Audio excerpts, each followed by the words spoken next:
Hello बच्चों, let's read this question. The question says what is the genetic material in influenza virus. First one is double helical DNA, second is RNA, third one is single helix DNA and last one is none of this. तो इस question में बताना है कि जो influenza virus होता है उसमें किस तरह का जेनेटिक मटेरियल होता है. तो आइए देखते हैं. सबसे पहले जो इस क्वेश्चन में हम बात करते हैं कि कॉन्सेप्ट की कॉन्सेप्ट में अगर हम बात करें तो ये हो जाएगा इन्फ्लुएंजा.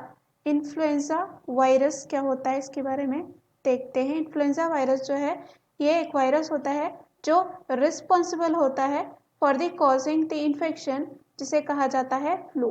जिसे कहा जाता है फ्लू. अब फ्लू जो होती है एक सेल्फ ट्रीटेबल डिजीज होती है, यानी कि ये खुद से ही सही हो सकती है. सेल्फ ट्रीटेबल जो है ये डिजीज होती है. उसके बाद मेजर थ्रीटेंट बॉडी पार्ट्स जो होता है फ्लू का वो होता है थ्रोट. क्या होता है वो?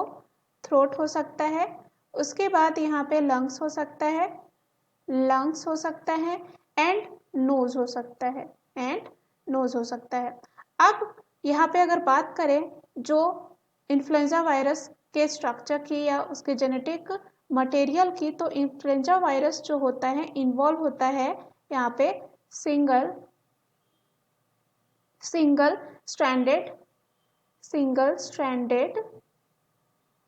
Stranded RNA as a genetic material. यानी कि यहाँ पे जो इन्फ्लुएंजा वायरस होगा उसमें जेनेटिक मटेरियल किस तरह का होगा? यहाँ पे सिंगल स्ट्रैंडेड आरएनए होगा. अब यहाँ पे टाइप ए एंड इसका टाइप बी होता है इन्फ्लुएंजा वायरस का. इसमें देखा जाता है ये पोजेस करते हैं 8 सेगमेंट्स. क्या करते हैं? ये 8 सेगमेंट्स इनमें पाया जाता है. और ये कह सकते हैं ये 8 सेगमेंट्स जो होते हैं 8 जीन सेगमेंट होते हैं जो उनके जेनेटिक मटेरियल में पाया जाता है. इट कंप्राइजेस, इसमें जो न्यूक्लियोटाइड होता है वो एडिनोसिन होता है. क्या होता है? एडिनोसिन होता है. उसके बाद यूरेसिल होता है, ग्वानिन होता है. क्या होता है? ग्वानिन. एंड होता है साइटोसिन. और लास्ट में होता है क्या? साइटोसिन होता है इन आरएनए स्ट्रक्चर. तो यहाँ पे हमें पूछा गया है कि what is the genetic material influenza virus. First है डबल हेलिकल डीएनए. तो यहाँ पे डबल हेलिकल डीएनए नहीं होता है, यहाँ होता है सिंगल स्ट्रैंडेड आरएनए.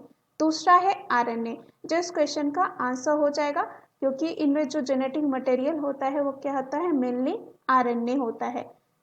तीसरा है सिंगल हेलिक्स डीएनए. ये क्या हो जाएगा? अगेन गलत, क्योंकि यहाँ डीएनए नहीं होता है, सिंगल स्ट्रैंडेड आरएनए होता है. लास्ट है नन ऑफ दिस. ये भी गलत होगा. So the right answer of this question is option B. Hope you understood it well. Best of luck.